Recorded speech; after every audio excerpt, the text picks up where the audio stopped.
So I'm thrilled today to welcome Nadine. Nadine is a friend of mine, and she also happens to be an expert in leadership skills and also managing difficult conversations. And I first met Nadine a few years ago now, where we were in a masterclass together. And I was really, really impressed by, first of all, her public profile, how much she gives of herself online and how much value she provides. And she's a podcaster herself. She's got a very, very high quality program all about managing difficult conversations. And she's written white papers and she's got a very impressive background. And I thought, who else would I invite on my program today? Because I think she can provide tons of value to us, particularly around leadership and also managing difficult conversations. So Nadine, welcome. Hello, Jenny. And well, thank you so much for this amazing introduction. I feel like saying, okay, the end now. Everything is done, everything is said. Thank you so much for that. It's very kind of you. You're welcome, but I know I've left loads of gaps, and so just to kick us off, would you mind spending a few minutes just talking about your background and also Okay, now who you help? who am I helping and who am I? Okay, well, the first thing to say, probably you'll understand and you'll hear through my terrible accent. I'm French, but I am here in the UK and very proud to be in the UK, actually. I've got my settled status. No matter what Brexit has decided for me, I will stay in the UK. So I've been in the UK since 1989.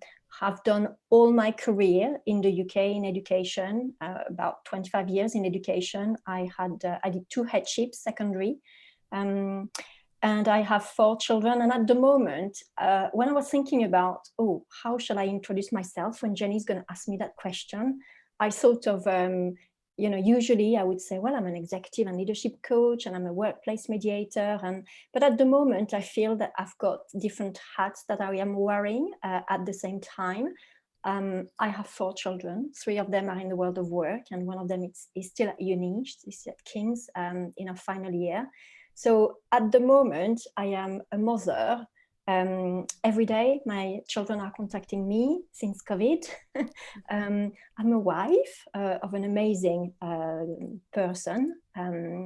He's writing on French cinema. He's a professor. I'm a daughter. My mum is in France, and sadly, I've not been able to see her. So I'm having to juggle that.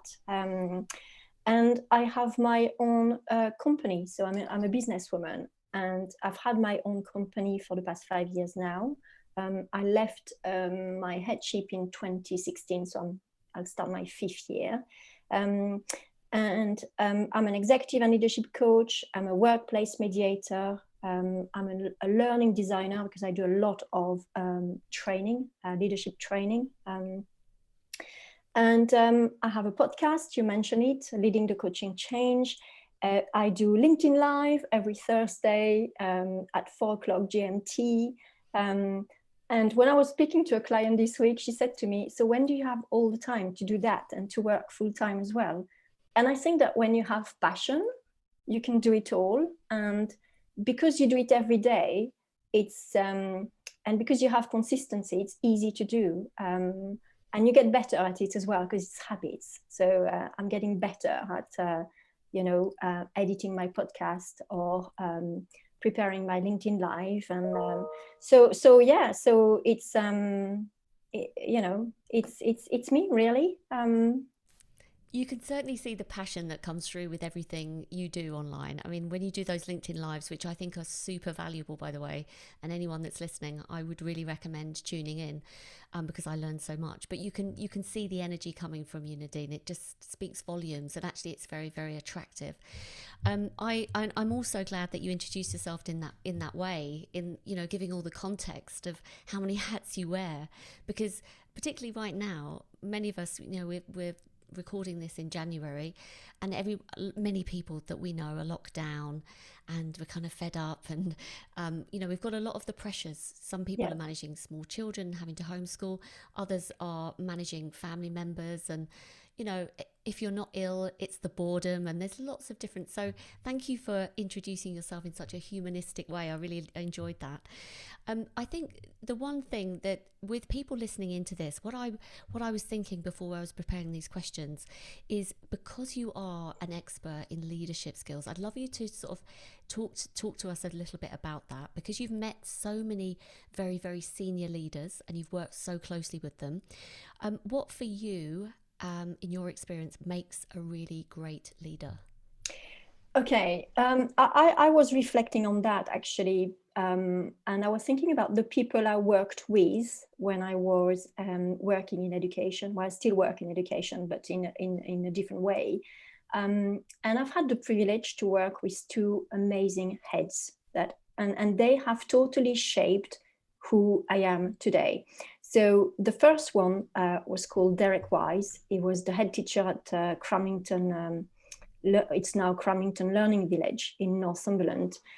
And the reason why I think he's not alive anymore, he died a couple of years ago, but he was an amazing head. And he was amazing because he had a very clear vision, very clear vision. He had a very clear strategic plan. But most importantly, he had the right people in the right seat. So we always go back to Jim Collins, From Good to Great. And he knew exactly where to put people, in which position, in which role in the school. He was extremely consistent with his communication. So his communication was clear, consistent. We all knew our roles. There was no debate around that. And we all knew what to achieve. And the school got a third of state outstanding, and he came in and he said, well, we've got the outstanding for a third time, and he cried, and it felt very moving because actually we'd all built that together. There was a real spirit of we were all in it together kind of approach. He was a risk taker, don't take me wrong. Even if there was a strategic plan, he would take calculated risk. And the best gift he had a research group, and I was part of it. So every Thursday I would stay until about 6 o'clock at school, and we would talk between 4 and 6. We would talk about research in education and what was working best around the world in terms of education, in terms of learning, and in terms of leadership. And at one point he said, if any of you want to go and study something specific around the world, just write a business proposal and give it to me. So I thought, well, there's lots of things I'm interested in, but I had 4 children. And at that point, my youngest one was a baby. So I thought, well, it's going to be a bit difficult for me to travel, but, I'll just tempt my chance. And I'd always been interested in gifted and talented children. It was quite a passion for me, probably because when I was at school, when I was young, I jumped a year group. So I was always fascinated as to, why is it that some children learn quicker than others and are more curious. And so I wrote a proposal and I gave it to him thinking there is no way he's going to send me to Australia and New Zealand for 4 weeks during term time. So I had done my cost and everything, he could not ask me any questions. I had thought of every possible question, but it had to be on 2 A4 pages. And then one morning, he would always do that. He would have his hand in his pocket and look through his windows in his office. And he called me in and I thought, well, it's probably to tell me that, no, thank you, but no thanks. And he said to me, well, you'd better pack up. And I will never forget that. So off I went. So my parents flew to the UK to look after my children, and off I went. And my husband could travel with me because he's an academic, so he was able to do his research as well in Australia and in New Zealand. So off we went to Australia and New Zealand, and I toured many schools to look at best practice in terms of leadership and gifted and talented children. Saw some amazing practice, met some amazing people. One of them was called Barbara Prashnik. She did a lot of work on learning style analysis and teaching style analysis, and that's made me reflect quite a lot. He totally shaped who I became then as a head myself, and he died when I took up my first headship. He died 2 days before. We were meant to have lunch, but he died of an illness. But I still have his email congratulating me, to say that he was very proud. And I did say to him, you know, I am where I am because you made me who I am. So that's the one guy. And the other guy was another head when I was living in Sheffield, and his name is David Conway, and I was the deputy head there. And he was the head teacher. He had a very interesting background. He was an ex-military guy, so very process and systems driven, but also very flexible. And me, at that point in my career, I was quite not stubborn, but I wanted to go one way. You know, I always said, well, A will take me there, so it will be B. And he taught me a good lesson. He said to me, you can get there taking different routes. It doesn't matter which road you take, you know. And we had some really big discussions on this one, because I know I could be quite stubborn, and I wanted to do it my own way at that point. But actually, he kind of proved to me in a very gentle way that it's okay to choose a different road at some point on the journey. That providing you get to where you want to be, it's okay to take a different road.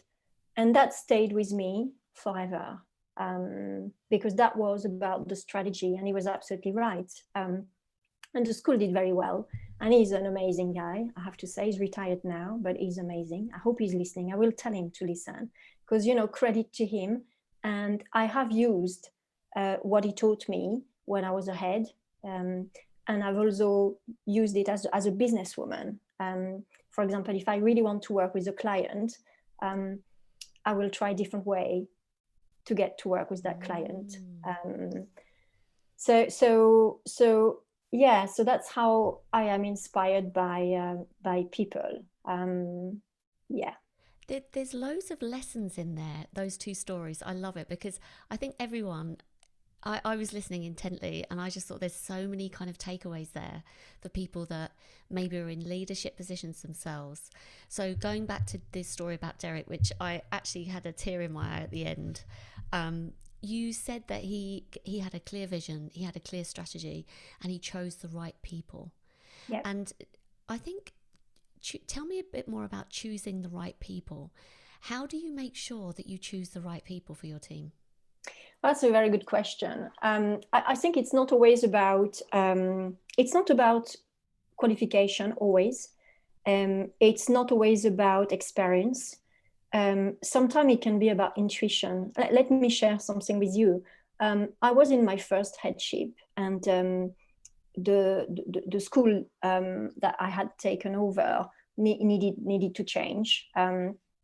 And I was appointing a number of staff, particularly in English, Maths and Science, and I needed some heads of department.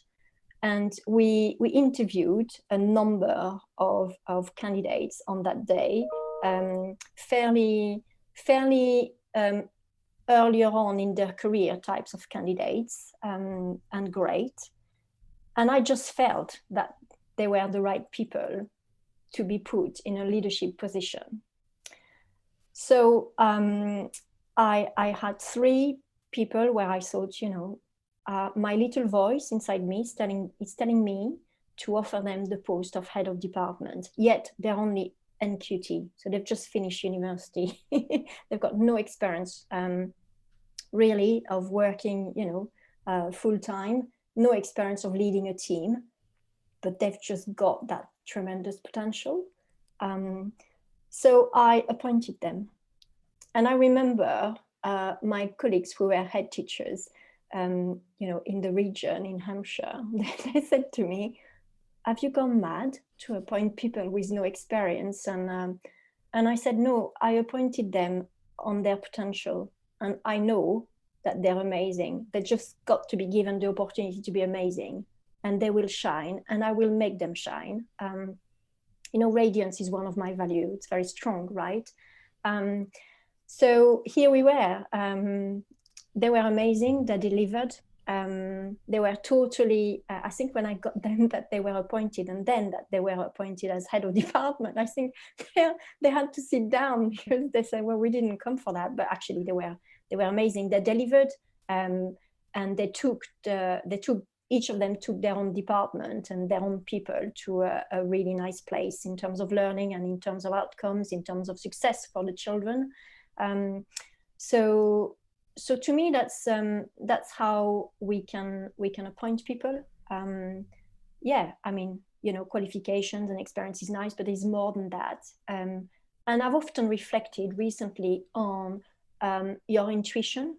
How do you use your intuition when you know something's right, but on paper it doesn't quite look like that, right? Because you have the criteria, and but there's more to that. And if you feel at times that actually, those people have tremendous potential, and you have to think, the future of the organization, what they can bring and how you can shape them, and also leadership succession, because you yourself will not be there forever. So when you make an appointment, you have to think, and you have to think about your risk assessment as well. So if this one isn't staying, who will be in his place? And it's a bit like the domino effect. And I was very keen to put that in place very, very early on. In the school, and I think history has proven that I was right to do that, and I'm very proud. I mean, they're still there, and they're amazing, absolutely amazing people. Yeah. I'm really fascinated by this use of intuition, but part of me thinks in my mind, was there a little bit of a factor of Nadine had been working in schools for a number of years. I've met other head teachers. I have a good friend that's a head teacher actually, and he seems to have this knack of being able to identify very quickly what kind of character you're dealing with. And I just thought, is it because the exposure to so many people and throughout their lives, this, when you're seeing so many people go through their kind of development, is that why you hone your intuition and therefore you get to the headship and you kind of already know by meeting someone quite quickly? Do you think there's a factor there? I think it is, but also I think it would be fair to say that sometimes you can make mistakes, right? And I have made mistakes. I mean, there might have been one or two appointments where I thought actually, maybe here the person didn't quite deliver for a number of reasons. But I think generally speaking, by having an experience of working with people, of knowing what you want and on discovering what people can bring to the table, but also always looking at their potential, because there is the now, and there is the constant evolving situation of what you will need in the future. So they may have a skill that you don't need now, but actually, because of the strategic plan, that in a few years' time, you may need that. And actually, because now we live in a world where what we thought would be 5 years' time is probably now or never, in some instances, the plan hasn't worked. Then, some of us have discovered talents that perhaps we didn't know we had. And same with the people that you appoint. When you tell them that you've noticed that they've got a particular talent, sometimes they don't know themselves that they have. It's just you've noticed that because you've asked them certain questions. They might have done a task as part of the interview, and you cross-referencing everything and triangulating everything, and then it's like drawing a picture. You get a clear picture of what the person is about. And I've used psychometric tests as well in the past. And I think we've got to be careful with those. I did a LinkedIn post on that actually, and there were quite a lot of people feeding back saying we've got to be careful with it. And I agree actually, because this is a snapshot at a moment in time. It doesn't mean that you will always be like that. But for me, it was just a little hint of what was possible at a specific time. And did it make a big, did it have a huge impact in my decision? No, but I took it into consideration as well. So it's about the person, and it's about how the person is interacting. I think when you mix people, like you organize coffee time, when you've got and you call different people to talk, and and you observe people, and that's quite fascinating as well. So I think it's a mixture that is such that you know that that person is probably the best one. Yeah. You said something as well, which I thought again was very telling. Is you kept saying, making them shine, Mm. helping them, empowering them, and it kind of drew me back to the story you said with Derek when he called his leadership team together and said, I'm prepared to invest in you. I trust you. I'm gonna back you if you want to go out and bring something back, which I think was a super smart move. Because ultimately he was going to benefit from those learnings, Yeah. but he was taking a gamble. And also look at the effect that's had. It's almost like you've got more loyalty towards him, you've got more trust and bonding. So do you think that that's a factor in leadership qualities? Do you see that successful leaders empower, shine the light on, and provide that kind of environment? I think it's important. I think it's a balance, isn't it? Because you still have to lead, and particularly now, in at a time where we are. I mean, employees, they want to see their leader, navigating that crisis. So they want to see somebody who is leading, but you also want to empower your staff, because if you end up micromanaging things, then you're becoming operational yourself, So you need to be in the helicopter and keeping that view. And if you've put people in the right place, then there's no need to micromanage. People can be empowered and can deliver. Now, one of the things that I love doing was my one-to-one meeting with my staff. I just love that, and I would not miss them. And I remember my senior leadership team telling me, doing the one-to-one meeting with you is kind of worse than Ofsted coming in. Oh, no. because of the questions that I would ask, and they were not always questions about the performance, but I remember asking questions. So we've got the values for the school. So how are you demonstrating the values every day into your daily job, right? And it's a bit same as you and I, Jenny. We have values for our business. I mean, my values, they drive my business. I said I like radiance. I mean, radiance is important for me. I like to make people shine. You've been a guest on my podcast. I hope to invite you to my LinkedIn Live. And it's important for me to, where there is talent, to make people shine.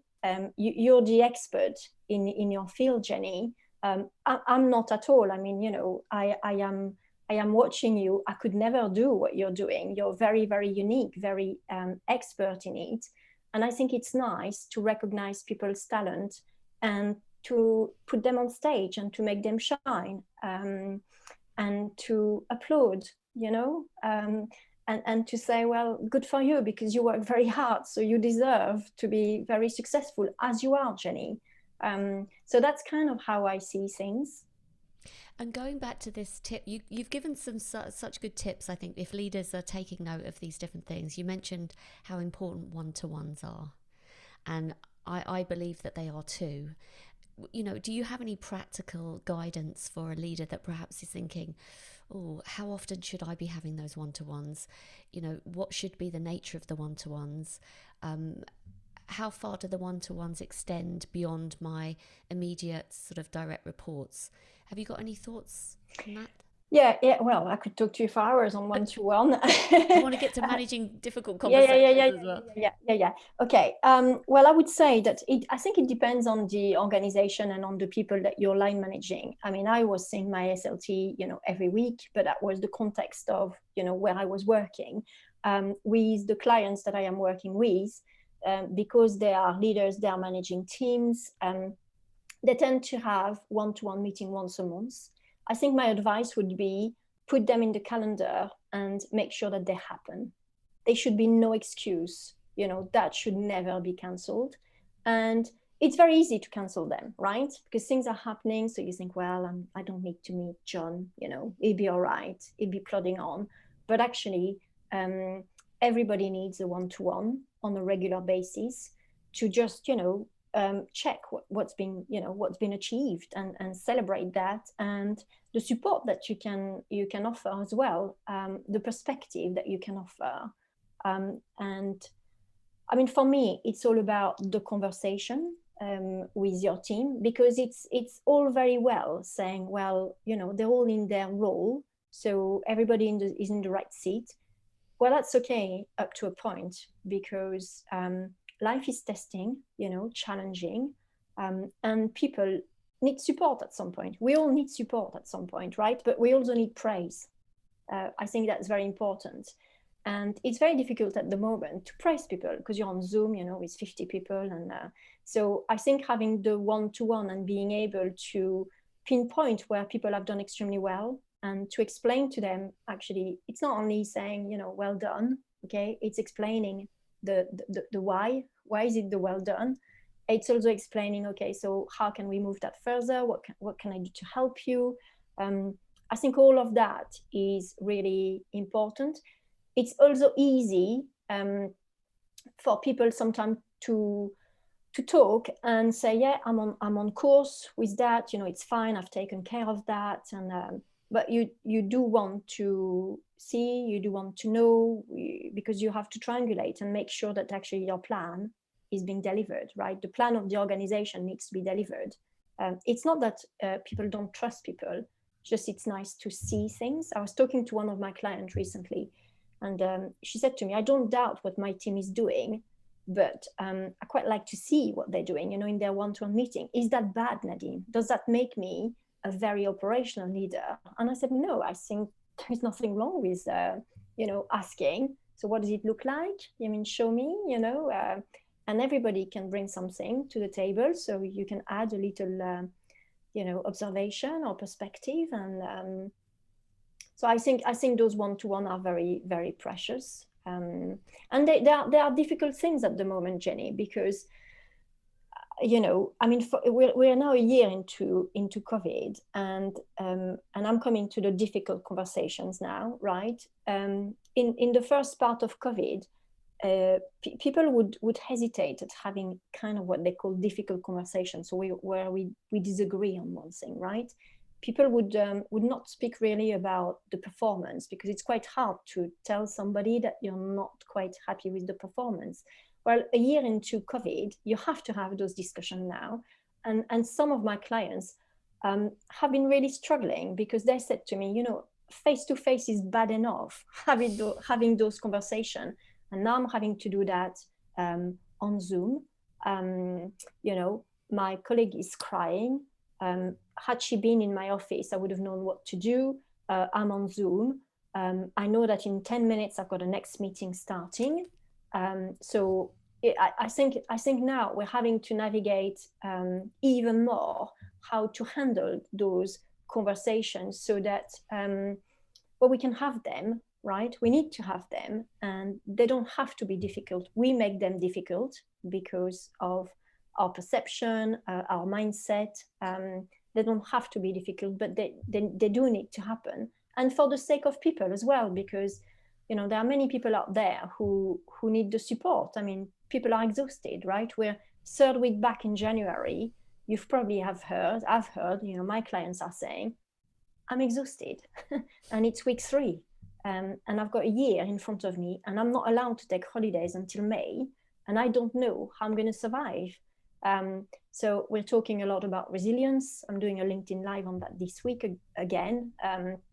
So it's about how you can help people have the conversation, and how you can how they can learn to use their strengths more, because we all have strengths, right? But it's just knowing what they are when. So yeah. If someone's listening to this thinking, oh my goodness, she's talking to me because I have got to have a difficult conversation, and perhaps they're thinking, I've been avoiding it, just as she said, it's something that I don't want to have, and it's awkward on Zoom. You said mindset, you said using your strengths. Any other guidance or tips that you could provide to someone who either to prepare or actually have the conversation? Well, I think the first thing is the first thing is to prepare that conversation, particularly when it's a difficult conversation, and it can be a difficult conversation around what? Around relationships with people, because even on Zoom, it's quite tricky at times. Personality clashes, can be about performance. At the moment, there are a lot of companies who are doing their kind of closing their performance review. It can be about that. It can also be, Jenny, about grief and loss, because at the moment there are many companies who have gone through period of change, and people have gone, right? People have taken early retirement, they've gone to other companies. Some senior experts have left the companies, there's a vacant seat. And for those who are staying, actually, this is quite hard. So there is a sense of grief and loss. So that's a difficult conversation. When, when you're the new N+2 and you come in, right, with all of your ideas, and but you have people who are suffering from a loss because actually they liked their previous N+2 and they don't know you. So that's another kind of difficult conversation. And there is also the difficult conversation with yourself, as you know, right? Can I have that difficult conversation, or am I starting to doubt myself? And you go, no, come on, Nadine, you can do that, right? You can do that. So how do you go about it? So preparing the conversation, you have to prepare the conversation. There are specific ways in which you can prepare them, absolutely. But the thing is, don't over prepare, because sometimes people don't respond in the way that you had anticipated. So you have to prepare to an extent, but most importantly, what is it that you want to get out of the conversation? It's a bit like you go to a supermarket and you think, okay, so what am I going to put in my trolley, and how much do I want to spend, right? Well, it is a little bit like that, because you have to measure that you're going to be doing it online. So it's quite different. You don't have people on a face-to-face. You're going to have to make sure that you read them properly. You're going to have to think about the language that you're using and what kind of stakeholder it is, the questions that you're going to be asking, and how do you have that conversation where people can talk to you in a safe environment? So how do you create that safe environment so that people can open up and say, I'm sorry, but I know I've not met my targets. I've got 4 kids, I've got to homeschool. It's been a nightmare. I don't have the room to work. So I've not met my target. And then people can become quite emotional. Because you see, we don't always know everything of people's life. I mean, people, we all have luggage, right? We all have a breaking point. And people are tested at the moment. So it's also, well, how do you respond to that? I mean, we've got to be human. There's some people for whom at the moment, it's very testing. Not everybody has a house and a nice garden, and, not everybody has that. People have to homeschool children. They have to do a full-time job. They have to cook. They probably have parents that are in a home or, unwell. And so it's a bit like what I was saying at the beginning, we're all wearing different hats. So it's also about having empathy. And that doesn't mean that you accept the poor performance or, but it means that you change the conversation and you show empathy, compassion, and you put some support in place. You do whatever you can do to support those people. But I was listening on LinkedIn. There was a good conversation this week, actually, to a leader. And she said, well, I'm doing everything for my team. I will do everything I can for my team. And I thought, that's great, right? But I did respond in the post and I said, yeah, it's great, Sarah, it's brilliant. But what are you doing for yourself? Because ultimately we all have a breaking point. And we've all been there, right? I mean, if people tell me, oh, I've never had the breaking, I've always been great and in my career, I don't really believe that. I think there is always a point in your career where things are challenging and tough. I've been through that as well, and how do you look after yourself and where do you get the strength to keep going? Because it's a bit like a car. If you haven't got any petrol, it can't go anywhere. So I think finding your strengths and finding what keeps you going is really key to have the courage to have those conversations that are constructive, that are courageous conversations, where at the end you don't have people who are left emotionally a wreck, or low, or in tears.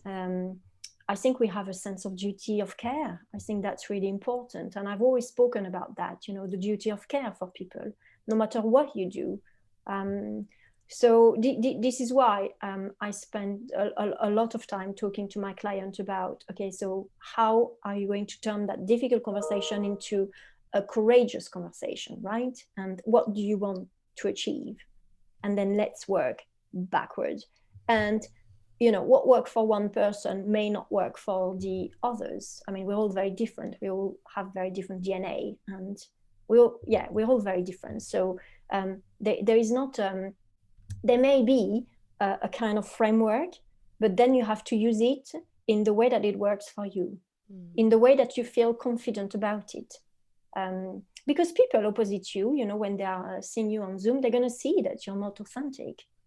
And it's important to be yourself, and to be in agreement with what you're saying, to be authentic, I think is really, really important. And to understand that, everybody's trying to do their best at the moment, and the best at the moment may not be, the top performance, but actually we talk about surviving, and people say, yeah, but we can thrive as well. Yeah, sure, we can, right? But let's help people, and let's see what we can do. And I see a lot of organizations and leaders trying to do their best, and do things that probably they would never have done before. But they go the extra mile because we're all being challenged to do things differently, and things for which we've not been prepared. We've not studied. I mean, you and I, Jenny, we've not studied at all, leading in a crisis like the one we are at the moment, despite all the qualifications that we have. So we're not improvising, but we're evolving to navigate the crisis. And it's challenging for a leader, but there are some amazing people out there who are doing it, and credit to them. I think there's some great nuggets there. I mean, having a level of self-awareness for a start, being really prepared for your difficult conversation, planning out what the ideal outcome would be, but not being too rigid, having bags of empathy, asking the right questions, having, consider their circumstances, have that in mind, and also considering their personality and their style and their communication style, and being authentic with how you come across. Be real. Don't try to be someone else, or conduct the meeting or the conversation in another way other than really yourself. And honesty is coming through there. I think that's great tips. Tell me, do you think having difficult conversations with your employees, like as a leader, do you think there's anything different if you're you're managing a difficult conversation with a client? Do you think the skills are fundamentally the same, or do you think there's any differences? I think it's a little bit different, because you don't line manage a client to some extent, right? It's a different relationship on that level. They don't work for the company, they work with the company. So I think it's a different relationship. You also have a lot to lose with your client, because if they walk away from a contract, then you have a bit of a problem there. So I think it's a different relationship, but I think that the strategy that you use to have a conversation can be the same. When you analyze a conversation, and I'm doing a lot of work at the moment on that, Jenny, on analyzing conversations and what they are made of, right? You would still ask questions. So it's about looking at the types of questions that you're asking, looking at the type of language that you are using, looking at the reciprocity in the conversation, and whether it's a colleague or a client, you do that anyway, right? If you're a great leader, you do that anyway. looking at the interaction. So is it me who is talking only, or am I inviting? Is there an invitation, or am I just talking over all the time? The intonation, the pace at which you are talking, the choice of words that you're using, the silent, because people need time to think and process at the moment. The respect that you are showing. I mean, all of that, whether it's a client or an employee, for me, they are kind of the same pointers, right? You just need to use them very, very differently. And this is why I'm spending more time looking at the quality of the conversations. It's not about the length, right? You can have a 10 minutes and it's a very powerful conversation. You can have a half an hour conversation and it totally destroys a relationship.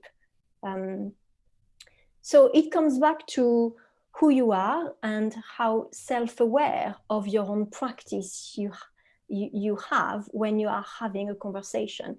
And I have often wondered if I was in, because sometimes people must think, well, here we go again, Nadine is going about the conversation analysis, and I've wondered if it's because I'm bilingual. So I'm kind of navigating two languages at the same time. I'm a linguist, so my favorite tool is, you and I, we've discussed that before, the thesaurus is a very important tool for me. So I've often wondered if I'm putting more emphasis on those than other people. I don't think I am, actually, because I've done some research on conversation analysis, and it does exist. I'm not the only one to do it. Many people have done it, but it's just that when you're aware of that and those pointers, then you can do it in a better way, because you are reflecting on how you're doing it. But somebody needs to show you. This is why having a coach or somebody needs to point that out to you. This is so funny that we're having this conversation, and I'm so glad you steered the conversation in this way, because when I train account managers how to grow existing accounts, we talk about conversations. They're completely different conversations. They're not necessarily difficult. They're more expansive. And I often say it's not what you say, it's how you say it. Because you could say, "Oh, let's ask for a referral," and a client might say to me, "Well, I've asked, but hang on a minute, how did you ask? Give me the context. What was the intonation? How?"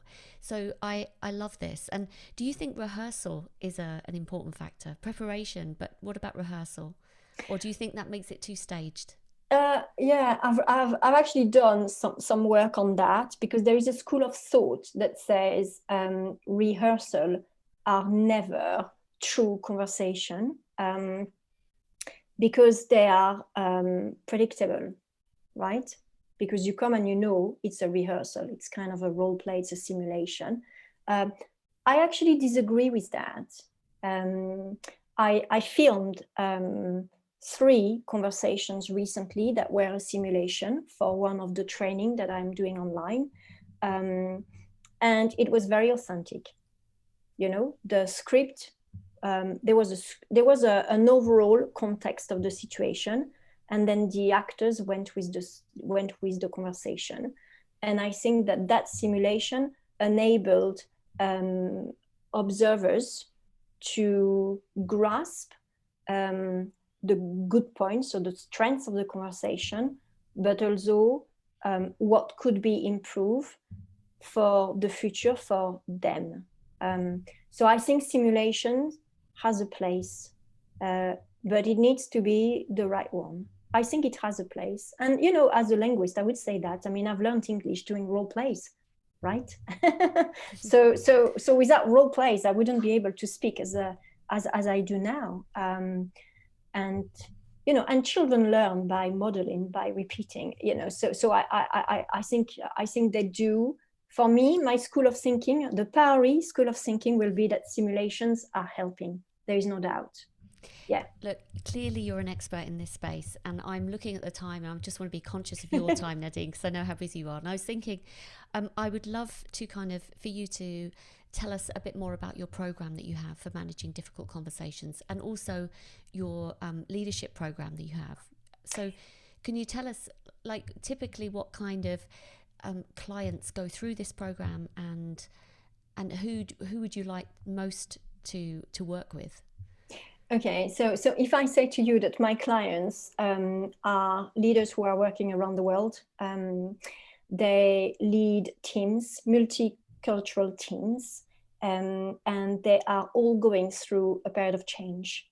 They're all having to have some conversations at some points that are what they perceive to be difficult conversations, but what are in effect courageous conversations. So I have 20 different courses, modules that you can choose, different topics, because what I did a year ago is I did a market survey on what were the main conversations that were difficult for people. I did that on LinkedIn. And then people responded to me. They came up with all kinds of topics. I did some research as well with CIPD, Harvard University. So I came up with 17 topics, and then I added 3 more. And the 3 more are about leading team virtually, because actually that can be quite difficult as well. So I've got 17 on very specific topics like performance management, personality clashes, pay, diversity, you just name it. You just need to go onto my website, nadinepowrie.com, and you will see where they are. And I've got 3 on leading teams virtually, where I've got business simulations where people can actually see a real one-to-one meeting happening, and they're able to study and observe and learn from it. Yes, and the leadership, the leadership executive coaching, this is more bespoke to some extent. I don't have a program as such, because it's bespoke for whoever comes and say, this is what we want. So I tailor it for people. I don't believe that coaching is just looks like this, right? I think it's very specific to each individual. And yeah, everybody has their own DNA. So I'll put a DNA on each of them. So that's kind of how I work. And I can do that in English, and I can do that in French. Wow. Honestly, that sounds so valuable. Thank you so much for sharing, and we'll include the link in the podcast notes. Nadine, do you have any final words of wisdom for anyone listening that thinks I've got to manage a difficult conversation, or I feel that I need some help with my leadership? Any kind of words of wisdom that you'd like to leave us with? I think I would say, think about the opportunity that this conversation could give you. Wow. Which is, it doesn't come from me. So let's be clear, right? I had a coach when I was ahead, and she was actually on my LinkedIn Live last Friday. And one of the questions that she kept asking me when I was struggling with some challenges, right? Some difficult conversations coming my way, she always asked me that question. So what opportunity is that giving you? And at the time I felt, well, that's not giving me any opportunity but to be stressed and really worried. And actually she was right to ask me that, because it did give me a lot of opportunities. And, many of those were very positive. And, one of them is to build relationship with people. So that would be what I would leave you with, Jenny. Thank you. That's a fantastic reframe and a nice, perfect point to leave it there with. So Nadine, thank you so much for sharing so much value and so many stories. And it's been rich with nuggets of wisdom and also tips. So thank you so much for joining me. I really appreciate it. Thank you, Jenny, for having me. Thank you so much. It's a pleasure.